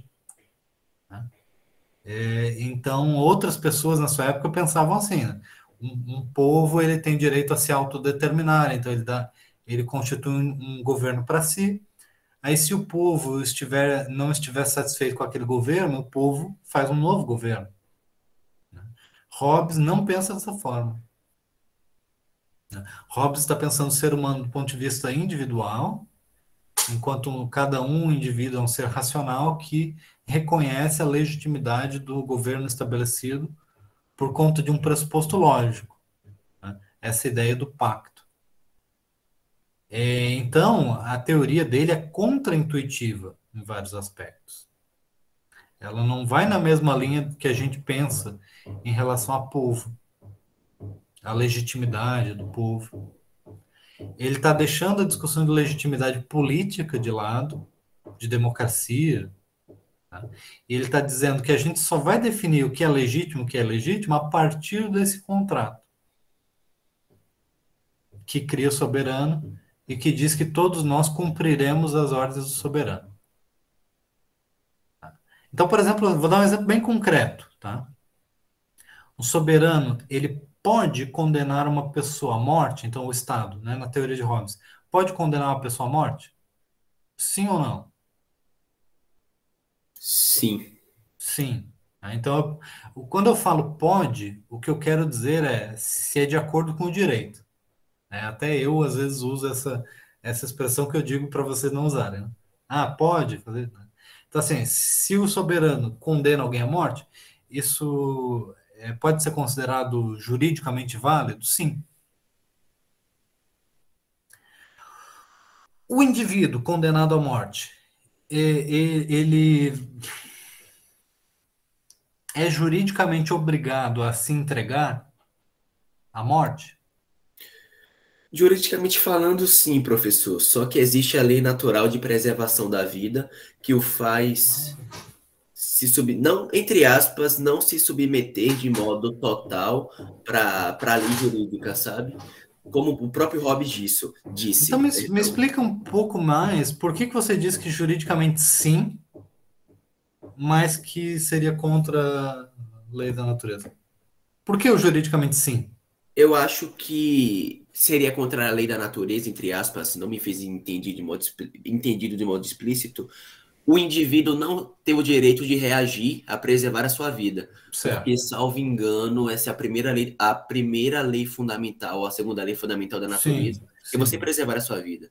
Entretanto, não é juridicamente inválido você colocar como vigente ou como eficaz o fato da sua vida poder ser tirada ou não, de acordo com a visão do soberano, sabe? E é isso, eu acho.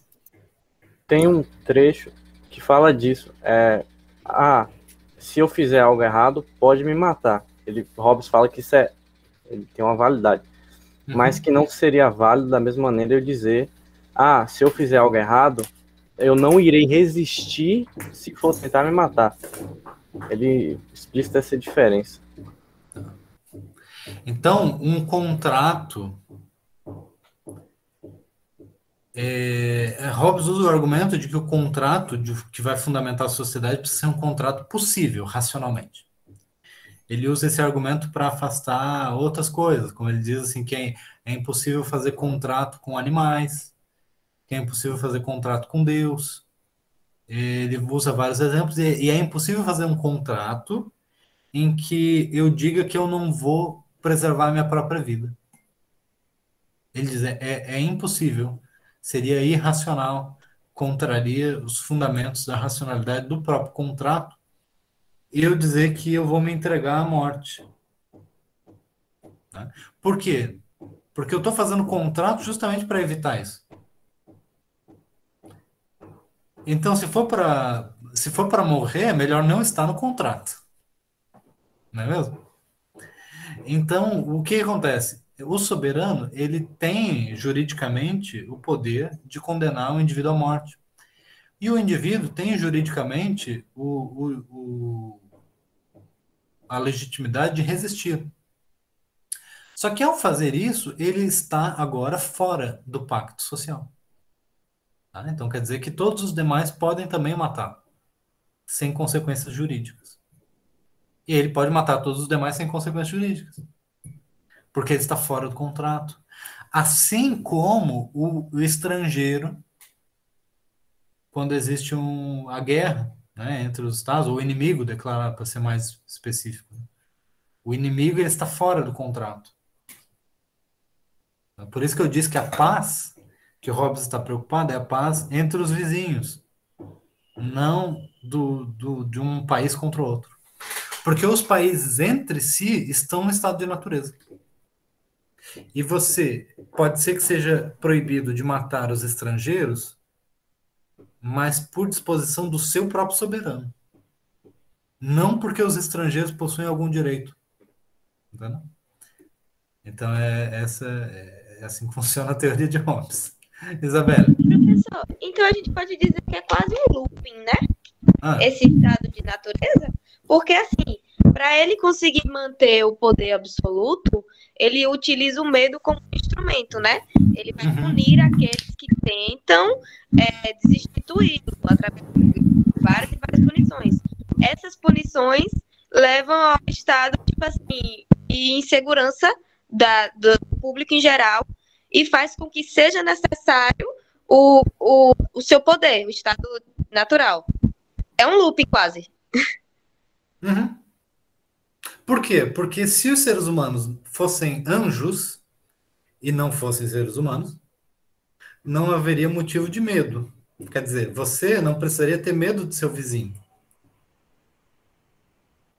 Se você não tivesse medo do seu vizinho, não precisaria existir Estado. Concorda? Faz sentido. Tá? Então, se você não tivesse medo das outras pessoas, você não sentiria vontade nenhuma de que existisse o Estado. Então, na teoria de Hobbes, o Estado é um mal necessário. A gente pode brincar assim. Né? Vamos lá. João. Isabelle.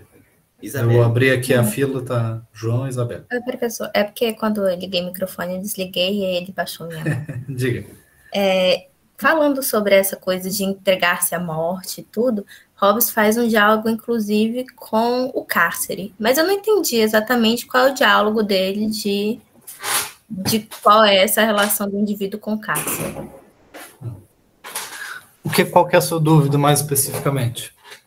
Bem, ele fala sobre o homem ter o direito, apesar de aceitar a lei, de resistir à morte, que seria a preservação da vida, e ao cárcere.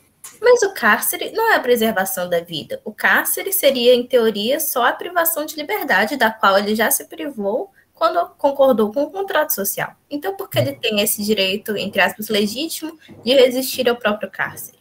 Entendi. Tem uma resposta teórica e uma mais histórica, né? A verdade é que a nossa concepção de prisão como pena determinada, 8 anos de prisão, é uma coisa que é mais recente do que a época de Hobbes, né?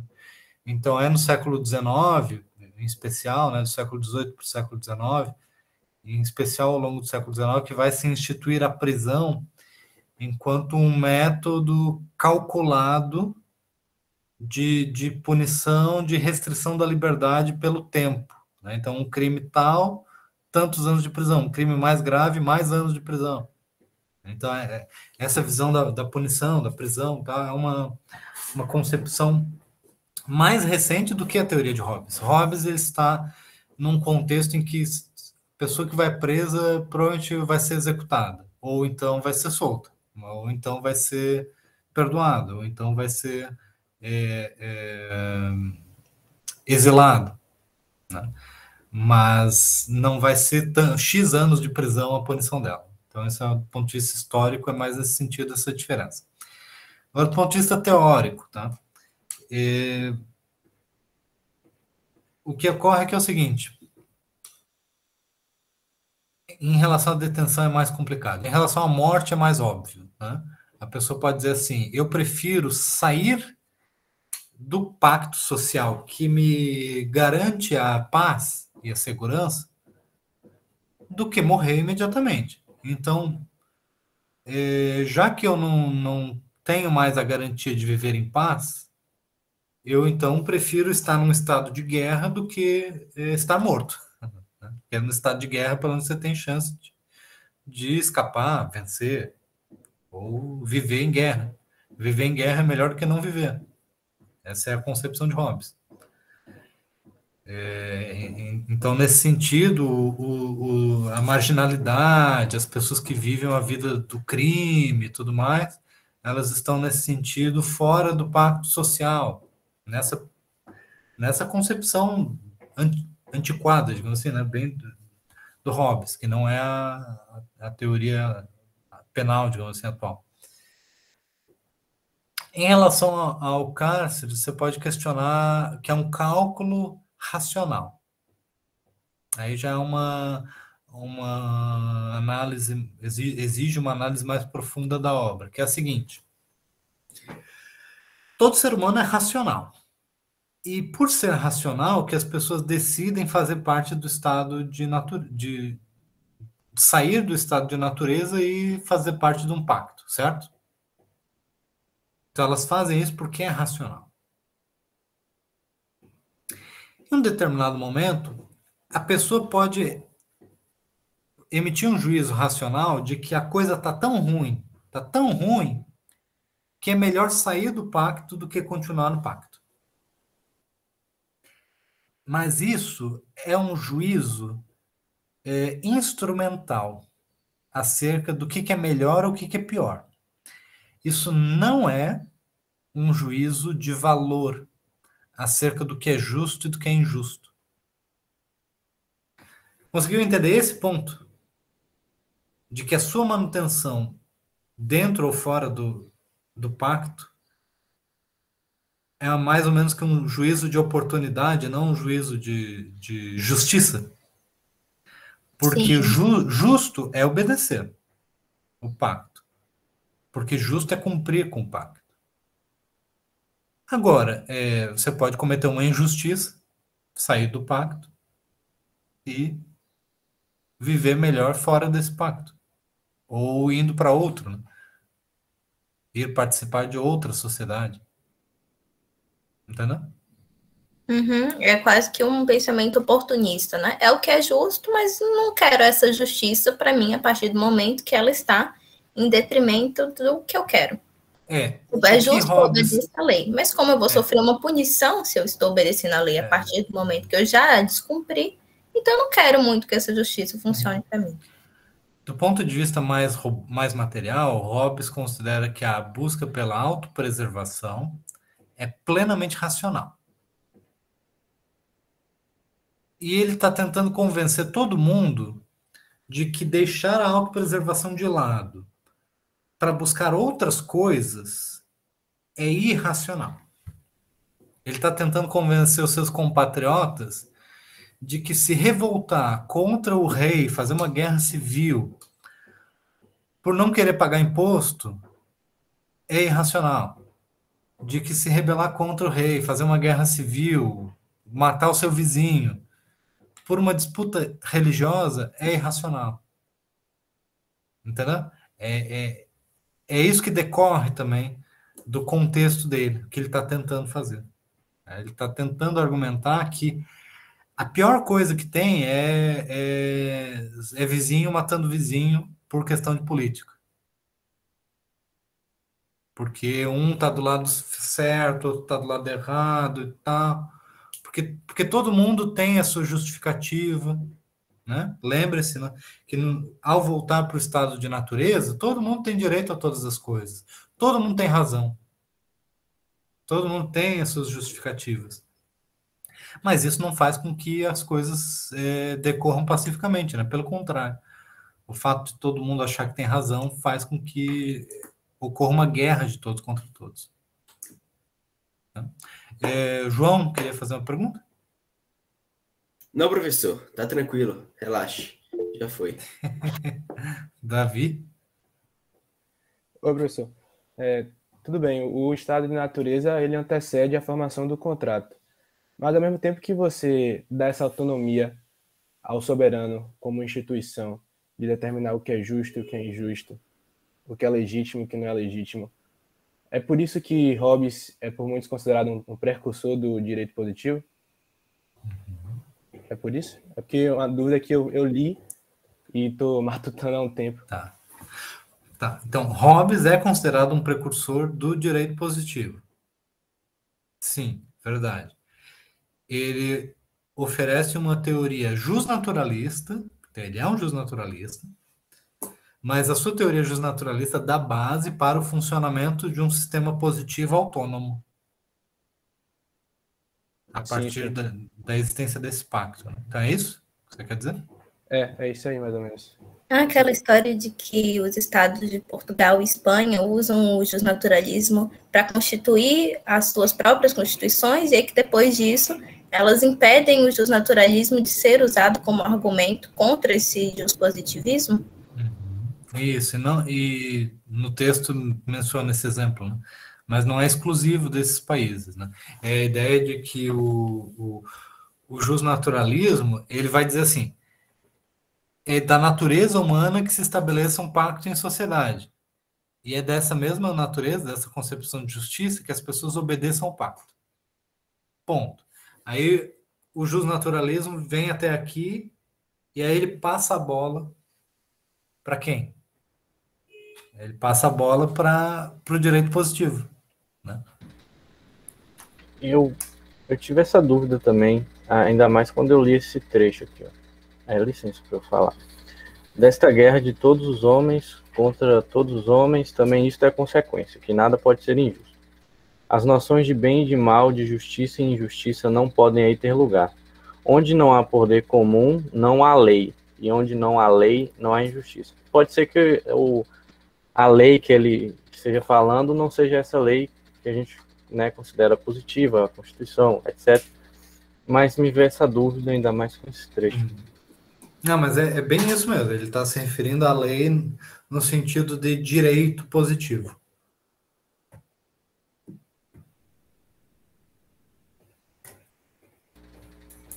Professor? Sim? Em que momento, que autor as pessoas param de entender que justo e legítimo é apenas o que o Estado determina? Em que momento isso acontece? Você quer dizer ao longo de toda a história da humanidade? Sim.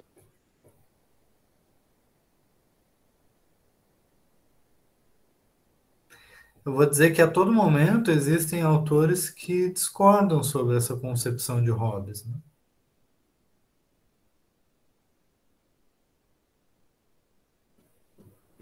E então, posteriormente a ele, quem seria? Então, assim, Hobbes ele é conhecido por ser absolutista. Né? Porque ele vai dizer que a defesa da vida, a busca pela segurança, pela autopreservação, teria como consequência lógica essa conexão da legitimidade com o poder do Estado, né? Soberano, absoluto.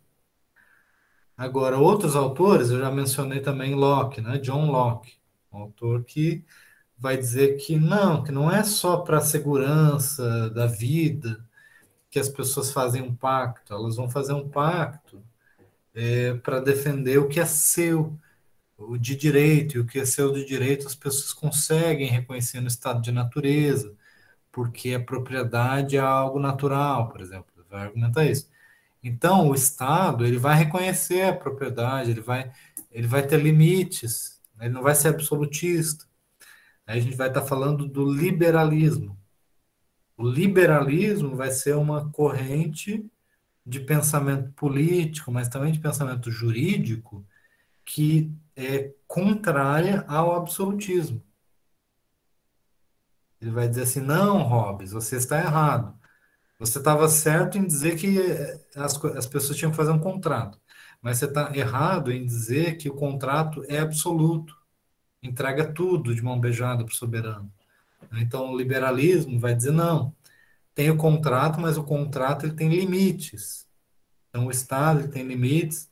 Então, a legitimidade não pertence ao governo de maneira completa. Ela está na sociedade. E a sociedade pode, inclusive, destituir o governo sem entrar numa guerra de todos contra todos. Esse é um assunto que eu vou trazer na próxima aula. Aí, depois de Locke, tem outros autores também. Rousseau é um outro autor que também é contratualista, mas também vai ter concepção diferente sobre a justiça, sobre a república, sobre as funções do contrato social. Aí vão ter autores do idealismo, que vão dizer que, no fundo, são os ideais de justiça que devem governar o direito e a sociedade. Tem autores que são mais históricos, que vão dizer que cada sociedade considera justo e legítimo tem a ver com a história daquele povo, daquela nação. Né? Então, não existiu uma única forma de ver o direito. Existem vários autores diferentes aqui. Entendi, professor. Obrigada. Professor, então essa noção que Hobbes encabeceia de tipo, a gente aceita isso e tenta resolver as coisas dentro do contrato, em vez de toda hora que der errado voltar para o estado de natureza, que acaba sendo depois usado, inclusive, no jogo democrático, né? Porque o jogo democrático de aceitar ganhar e perder é assumir que se você perde, você não vai imediatamente entrar em uma guerra civil. Você aceita, entre aspas, por falta de outro termo, usar a soberania do jogo democrático. Sim, por isso que tem pessoas que são democratas que têm inspiração nessa concepção hobbesiana. Por mais que ela pareça ser monarquista, né, absolutista, mas você pode também ter uma concepção democrática de sociedade dentro dessa concepção contratualista, justnaturalista. Ainda que não seja necessário você fazer uso da teoria de Hobbes para explicar um funcionamento da democracia contemporânea, né? Mas é possível fazer essa análise, sim. Tem bastante gente que pensa dessa forma. Em especial, ao tratar o Estado como uma pessoa jurídica fictícia, abstrata, que é, portanto, como eu estava destacando antes, impessoal. E, portanto, eu não quero usar uma expressão muito chula, vou usar a expressão técnica, né, que não pode ser não pode ser morta, a não ser pela dissolução completa dos laços sociais, né? A guerra civil, o contrato é a forma de nascimento do Estado, e a guerra civil é a forma de falecimento, de morte do Estado.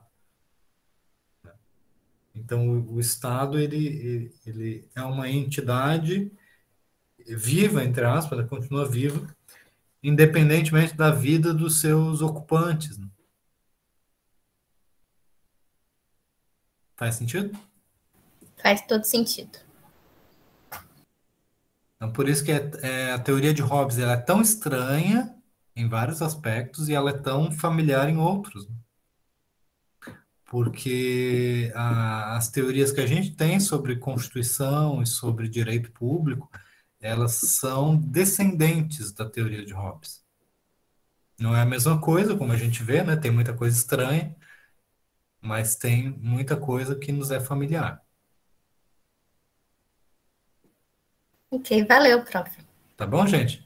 Então, vejam aí o curso que está no YouTube, que a gente fez semana passada. Se vocês tiverem curiosidade, deem uma espiada na aula da outra turma também, porque tem coisas diferentes que a gente fala entre uma aula e outra. Tá? Eu abro muito espaço para as questões, para as perguntas, então a gente acaba indo falando de diferentes assuntos entre uma turma e outra, mesmo sendo o mesmo tópico. Tá? E é isso, estudem, decidam-se logo sobre os verbetes essa semana. Fiquem de olho no AVA e até semana que vem. Até, professor. Muito obrigado. Aula muito boa. Tchau, tchau. Que Tchau, bom. gente. Deem o seu Até mais. feedback aí. Valeu, professor. A aula foi incrível. Eu comecei a simpatizar.